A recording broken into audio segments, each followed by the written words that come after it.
Test, cuba. Test,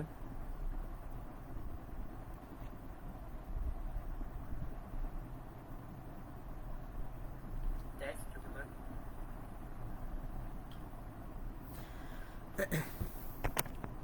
Bismillahirrahmanirrahim. Assalamualaikum warahmatullahi wabarakatuh. Jam dah pukul 11 lebih. Saya nak cepat-cepat je lah ya.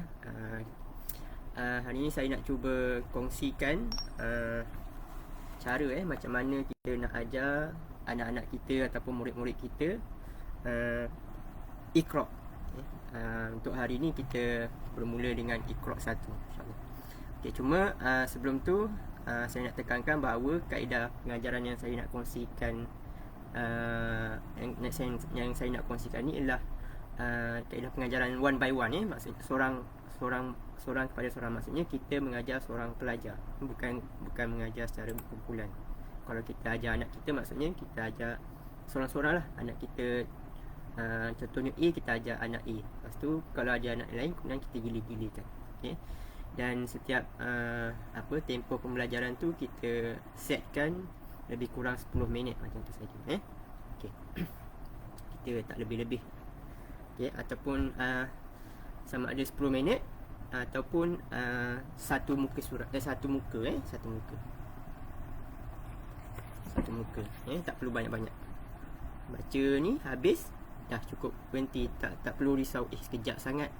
Ni tak baru 5 minit, tak 10 minit lagi. Pertamanya lagi kalau anak-anak kita tu yang usia contoh 5 tahun ataupun 6 tahun, lebih-lebih lagi lah, kita tak perlulah berlama-lama. Cukup satu muka surat, cukup berhenti. Tak perlu nak tambah lagi. Kita tambah lagi esok kita pun macam tu juga, satu muka surat. Tak perlu lama-lama. Kalau 5 minit, 5 minit lah. Kalau 10 minit, 10 minit lah. Tapi kalau contohnya kalau anak tu lambat, tak habis lagi satu muka surat tapi dah 10 minit, tengok anak pun dah mula jemu, tak apa, berhenti saja. Tak apa, kita perlahan kan, sikit-sikit. Lama-lama jadi bukit kan. Kita istiqamah setiap hari, insya-Allah lama-lama anak boleh dapat, insya-Allah. Okey. Itu yang kita nak tekankan yang pertamanya lah. Okey. Macam ni cara nak ajar kenapa saya nak kongsikan ni? Padahal sebenarnya kalau ikutkan mudah je nak ajar buku satu ni, tapi ada beberapa teknik lain jugalah yang insyaAllah saya rasa kalau sebagai ibu bapa yang tiada latar belakang Al-Quran khususnya, lebih-lebih lagi rasanya diorang takkan terfikirlah tentang perkara tu. Okay?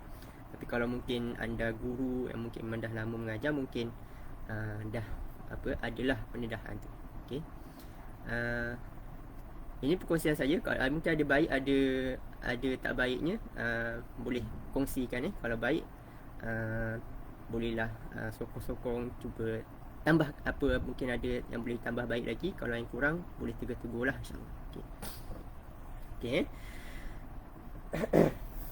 Okey.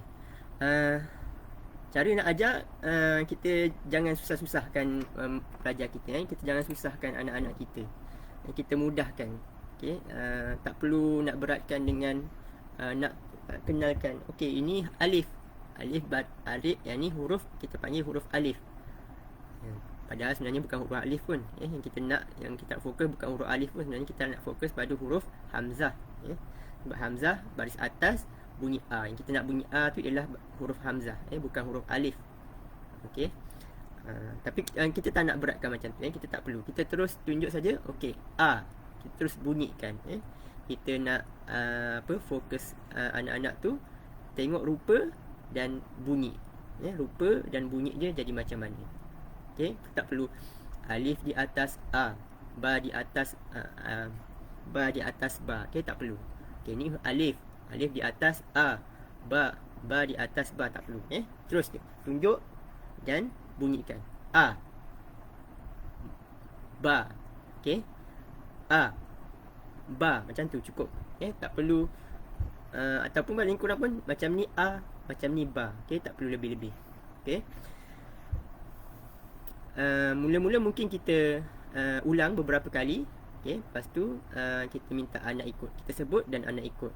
Ulang beberapa kali, mungkin 3 kali. Lepas tu kita minta anak sebut sendiri. Okey, boleh juga minta diulang-ulang. Okey, lepas tu bolehlah baca yang bawah ba ba. Okey, dan baca tu tak secara putus-putus, tak perlu bersambung. Okey, ba ba. Okey, ba okey, jangan sambung, tak perlu sambung, tak perlu ba tak perlu. Okey, macam tu saja. Macam tu juga dengan muka surat dan seterusnya pun macam tu juga. Okey, tunjuk saja ja ha. Okey, ja, kat sini dah ada ja pun. Okey, ja. Okey, kalau biasanya satu muka surat tu satu pelajaran lah, satu bunyi, satu huruf. Okey, jadi tak perlu risau ada sikitnya. Jangan risau. Okey, Iqra' ni ada 6 buku. Satu buku tu lebih kurang 30 muka surat. Jadi dalam tempoh sebulan tu kita boleh habis satu Iqra'. Maksudnya untuk habis 6 Iqra' ni dalam tempoh mungkin 6 bulan dah boleh habis. Okey, kalau baca setiap hari lah kan. Kalau hari tu kita kira 30 hari, insyaAllah boleh habis lah dalam tempoh 6 bulan. Jadi mungkin biasanya 20 hari kan. Tak apa kan tu. Yang penting perlahan. Okey, tunjuk contoh saja. Tunjuk bunyi dan juga bentuk dan juga bunyi. Okey, tak perlu nak ajar. Okey, yang ni nama huruf ni namanya huruf jim. Jim baris atas bunyi ja, tak perlu. Jangan berat, kita tak perlu beratkan anak kita. Okey, murid-murid kita. InsyaAllah kemudian anak-anak kita tu boleh belajar. Okey, dia boleh kenal nama huruf. Dan kita pun boleh kenalkan juga anak-anak kita tu dengan nama-nama huruf kemudian sikit. Mungkin dalam buku 4 ataupun 5 dan seterusnya mungkin kita kenalkan, tapi taklah secara intensif. Kita kenalkan secara tak langsung sahaja. Okey, jangan beratkan anak-anak kita dengan nama huruf. Kita fokus pada bunyi. Okey, fokus pada bunyi. Okey, jangan kata ini huruf apa, bukan. Kita ni bunyi, bunyi macam ni bunyi apa. Okey, macam ni bunyi apa. Okey. Okey, macam tu dah seterusnya. Okey, dan bunyi satu-satu. Okey, tak perlu bersambung. Okey.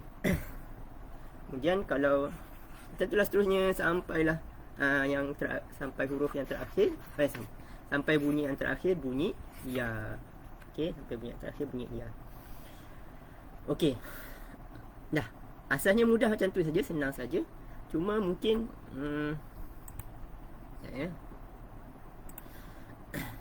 cuma mungkin kalau tengah jalan tu mungkin biasanya anak-anak ada anak-anak yang mungkin akan terkeliru lah, terkeliru dengan bentuk-bentuk tertentu. Biasanya anak-anak akan keliru dekat sini, pada sa, sya, so, do, to, do. Kat situ biasanya anak-anak kita, murid-murid kita akan keliru lah. Tapi jangan risau, ulang saja setiap hari, ulang, insyaAllah lama-lama diorang akan boleh ingat lah, melekat benda tu. Atau mungkin kalau nak bantu diorang boleh ingat juga, mungkin kita kaitkan. Okey, do ni kalau kita nak sebut boleh berkaitan dengan apa? Dolphin. Bunyi tebal tu do sesuai dengan dolphin. Kita sebut dolphin. Okey, mungkin boleh membantu anak-anak murid anak-anak kita untuk lekatkanlah bunyi tu. So dengan apa? Solat contohnya.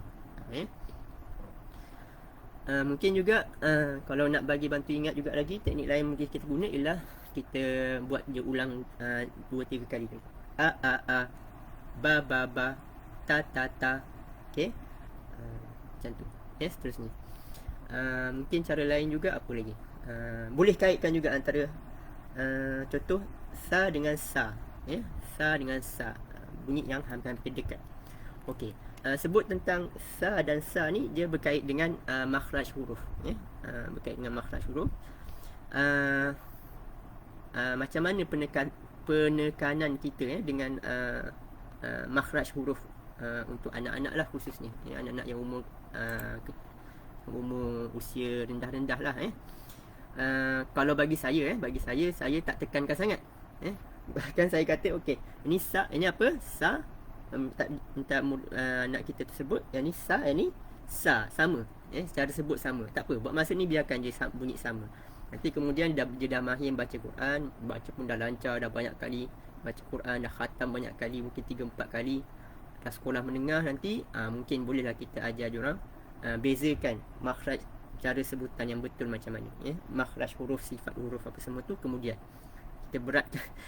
Sekarang ni kita ringan-ringankan dulu, mudah-mudahkan. Objektif kita ialah akhirnya diorang boleh baca Quran dulu, baca. Jangan tak perlu kita peningkan anak-anak kita dengan apa, hukum tajwid lah, nama huruf lah, baris lah, baris atas, baris bawah, baris depan, tak perlu. Ringankan. Okay? Anak-anak kecil ni kita ringankan benda-benda yang penting, yang perlu sahaja. Okey, makhraj huruf tadi. Bahkan kalau saya za dan za pun saya samakan. Okey, mungkin kita kaitkan sikit. Okey, ni za, yang ni za kan, dengan a dengan o, kaitkan juga dengan bahasa Melayu. Bunyi bahasa Melayu, huruf ABC tu apa, huruf bahasa Arab huruf hijaiyah. ABC tu huruf apa tak ingat pula.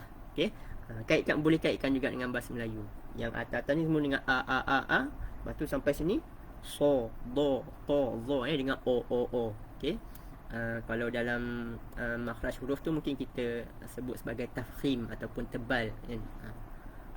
Kita kaitkan buat masa ni tafkhim tu kita gunakan sebagai o, bunyi o, huruf o, bukan bunyi huruf huruf a, bukan. Okey.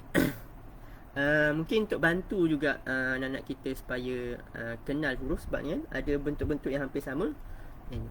Setiap kali, okey, contohnya kalau hari ni semalam dah habis dah habis na. Lepas tu hari ni nak baca bahagian ni lah patutnya. Okey. Tapi sebelum nak baca bahagian ni tu, eloknya kita ulangkan dulu anak-anak bahagian yang bawah ni. Bata saja khabat, suruh dia baca bawah ni dulu. Lepas tu baru kita mulakan dengan pelajaran baru. Okey, untuk kita bantu dia ingatlah balik pelajaran-pelajaran yang semalam yang lepas. Okey, supaya dia tak terkeliru dengan yang baru-baru, yang pelajaran yang baru pula nanti. Okey, cuma yang bawah ni angkat ya. Okey, yang bawah ni okey, macam mungkin juga kalau kita nak bantu dia ingat, supaya dia tak terkeliru lah, khususnya untuk bahagian yang sini, sasha, sodo, tozo. Yang ni biasanya yang kalau pengalaman saya tu, bahagian ni lah memang yang anak-anak kita tu banyak keliru. Dia terkeliru, ni apa, so ke do ke to. Dia ambil masa sikit nak sebut tu, dia fikir dulu so. Okay, jadi macam mana kita nak buat, antara cara yang kaedah saya guna ialah sebut tu, baca tu kan abata saja hafo daza roza, bukan macam tu. Okey, kita kumpulkan dia ikut ikut bentuk. Abatasa jahakho. Okey, jahakho. Jadi anak-anak tu kalau dia dia terlupa, dia boleh dia cuba ingat jahakho. Mula ja, lepas tu ha, lepas tu kho.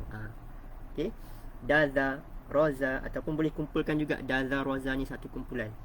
Lepas tu sasha sodo, ataupun sasha sodo sekali, ataupun sodo tozo ni sekali.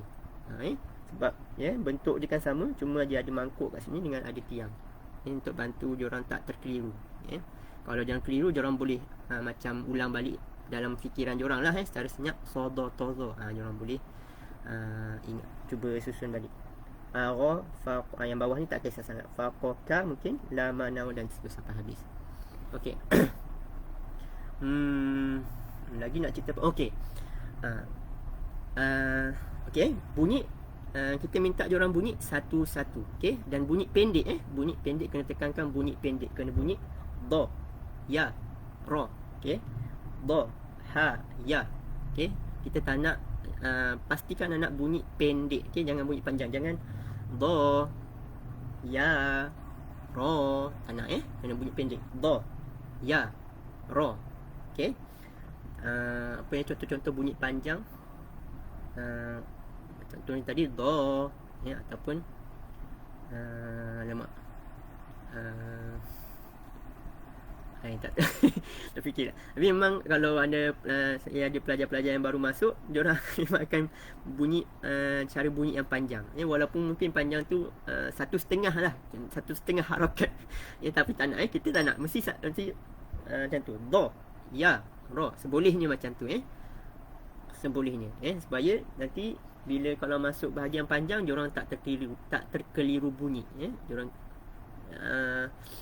apa yang saya dapati kalau ada pelajar baru yang dah pernah belajar sendiri kat rumah ke kat mana-mana, dan diorang tak tekan, guru-guru tu tak, ataupun mak ayah tak tekankan bunyi tu pendek, jadi bila dia baca yang sampai bahagian panjang, dia kan contoh panjang kat sini kat Iqra 2, bermula dengan Iqra 2 kan, dia kalau bunyi pendek, kalau kita bunyikan putus-putus pun diorang kadang-kadang terkeliru, yang panjang pun panjang, yang pendek pun pendek, yang panjang kena je pendek, yang pendek jadi panjang kan. Apatah lagi kalau nanti kalau dia baca sambung pun jadi terkeliru juga. Okey, biasanya macam tu. Contohnya Zabada ni jangan terkeliru, Zabada je, kalau panjang belakang pun panjangkan Zabada, panjang sikit kan, untuk 1.5 harakat contoh macam tu. Kita tak nak, kita nak dia Zabada, belakang tu dah potong terus. Sebab tu kena tekankan daripada awal ni, kena betul-betul pendek. Okey. Okey. Samping kita nak kenalkan bunyi asas dalam Quran, bunyi asas, bukan huruf, bukan huruf. Bunyi dalam bunyi yang kita ajar ni kat sini ada, kalau tak silap saya, kira saya yang saya ingat ni 28, tapi huruf tu ada lebih, 29 kan, termasuk dengan alif dan juga hamzah. Tapi kalau bunyi tu 28 saja kan. Alif tu kita tak kira sebagai bunyi. Alif tu yang bunyi a tu ialah hamzah. Alif tu sebagai, kalau kat sini rumah lah. Okey. Sampai kita nak ajar yang tu, kita nak ajar juga bila baca Quran ni kena berlagu kan, berlagu. Tapi untuk macam mana nak ajar lagu bunyi pendek, lagu bunyi pendek ni susah sikit. Bagi kita orang dewasa yang dah biasa baca Quran mudah lah, tapi untuk anak-anak ni kalau kita tak tekankan daripada awal, dia akan jadi susah. Contohnya macam kat sini, kita nak dia baca talaba, bukan talaba, tak nak jatuh kita nak dia baca talaba, talaba pendek. Tapi kalau kita tak daripada awal kita biasakan dia dengan ha, da, wa, dia akan jadi kat sini dia akan jadi keliru. Talaba, lepas tu bila sampai kat panjang lagilah dia keliru. Ini kalau tiga huruf mungkin mudah sikit lagi kan, talaba. Tapi kalau dah sampai yang 4 huruf, 5 huruf, ni contohnya kat sini, macam mana agak-agaknya anak-anak kita Jadi tekankan bunyi pendek, dan kita nak ajar juga okey, sebelum kita nak ajar lagu tu, kita nak bila ada 2 perkara. Satu, lagu yang tadi, tapi lagu tu kemudian sikit. Sebelum lagu tu ialah transisi sebutan. Transisi sebutan. Do, kalau bunyi salah satu mudah lah kan, do, ya, ra kan? Tapi nanti kita nak anak-anak kita baca secara bersambung kan, zabada kan? Dan antara biasanya kadang-kadang ada anak-anak kita tu yang dia kalau transisi antara perubahan antara satu huruf dengan huruf tertentu tu, dia jadi susah nak sebut. Sebab mulut dia tak biasa kan. Biasalah anak-anak kemahiran mulut kan, kemahiran bertutur. Anak-anak biasa ada pelat lah macam tu dan sebagainya tu. Itu berkaitan dengan kemahiran bertutur ya. Transisi antara sebutan, antara bunyi. Okay? Jadi kadang-kadang kita nak juga kalau nak buat semua daripada awal boleh, ataupun kalau saya pun tak buat selalu sangat. Saya buat kadang-kadang saja. Kita nak bila anak-anak tu dia dah baca, okey, kita hanya ajar yang kat atas ni je. Kita ajar anak-anak sebut yang atas ni je, fa, macam ni fa. Okay, lepas tu yang bawah ni semua dia baca sendiri. Kita tak bimbing dah, kita fa, ra, lepas tu dia ikut, bukan, tak, dia sendiri yang baca dah. Kita hanya ajar yang atas saja, yang bawah ni semua anak-anak kita, murid kita yang baca sendiri. Okey, termasuklah yang bawah ni. Kita hanya betulkan, kita hanya tegur saja. Kalau silap, tegur. Hati-hati, tengok apa tu. Okey. Ulang balik, tengok jangan apa, bila dia silap jangan ingatkan. Okey, jangan ingatkan dia. Maksudnya jangan betulkan terus. Contohnya ra, dia silap dia sebut ra, ataupun salah tu, ra tu. Yang tu bila dia salah sulit dia sebut kita tegur, hati-hati, tengok elok-elok. Tak ada titik. Ada titik tu. Contohnya tu. Cukup macam tu saja, tak perlu lebih-lebih. Cuma ingat balik apa tu. Lagi sekali ingat elok-elok balik. Okey. Lepas tu kalau tak ingat dia masih nampak susah juga, boleh kita ulangkan balik yang belakang ni. Yang belakang ni. Kita jangan tegur. Okey. Maksudnya jangan betulkan terus. Okey. Lepas tu bila dah habis baca, kalau saya kadang-kadang lah, saya tak buat selalu. Kalau nak buat selalu pun boleh. Mungkin kalau nak ambil daripada huruf sa ke, tak perlu daripada awal yang avatar ni kan. Kat sini tak perlulah sangat. Kemudian sikit. Okey. Kita nak buat apa? Kita nak bila dah habis, okey, sekarang ikut ustaz ataupun ikut mama, ikut baba, apa ke? Ikut ayah kan. Kita bunyikan secara bersambung. Fa'ara. Dan dia ikut fa'ara. Okey. Kita bimbingkan dia bunyi secara bersambung. Yang pendek yang pendek. Kat situ kita nak latih dia satunya tadi transisi bunyi antara bunyi tu, dan juga lagu untuk bunyi pendek. Macam nak lagu kan, nak bacaan yang bunyi pendek. Lagu untuk bunyi pendek ni standard je, dia apa je, monoton je setara je kan. Fa'ara, fa'adha, rafasa, macam tu je. Tapi dan kita juga boleh gunakan tahap kelajuan yang tertentu, tahap kelajuan yang berbeza. Boleh kita guna yang standard dulu. Fa'ara, kita tengok dia boleh ikut tak. Okey, kalau dia boleh ikut, kita boleh lajukan sikit lagi. Fa'ara, boleh tak dia buat. Rafasa, fataha, boleh tak dia. Okey, lepas tu kalau dia tak boleh, kita boleh perlahankan sikit lagi. Fa'ara, fa'adha. Okey, rafasa. Okey, kita bantu dia untuk bunyi, transisi bunyi antara huruf-huruf tu. Kadang-kadang terutamanya untuk bunyi ra dan juga ra kan, biasanya kebanyakan orang ra dan ra ni kalau sebelah-sebelah lagilah susah nak sebut. Kadang raza pun kadang-kadang dia susah juga. Kita tengok kepastian anak kita tu macam mana. Okey, cuba. Okey. Apa lagi nak kongsi? Okey, rasanya tu saja. Lepas tu okey, sampai bahagian belakang ni. Okey, untuk bahagian yang last kali ni, surat 31 ni, yang dia yang disarankan semua bunyi asas ni. Ada yang hitam dan putih ni. Okey, kalau Iqra biasa saya akan guna buku yang warna pink ni. Saya tak guna yang buku cerai-cerai tu. Kalau saya tak nak murid beli pun, saya minta beli yang ni, senang.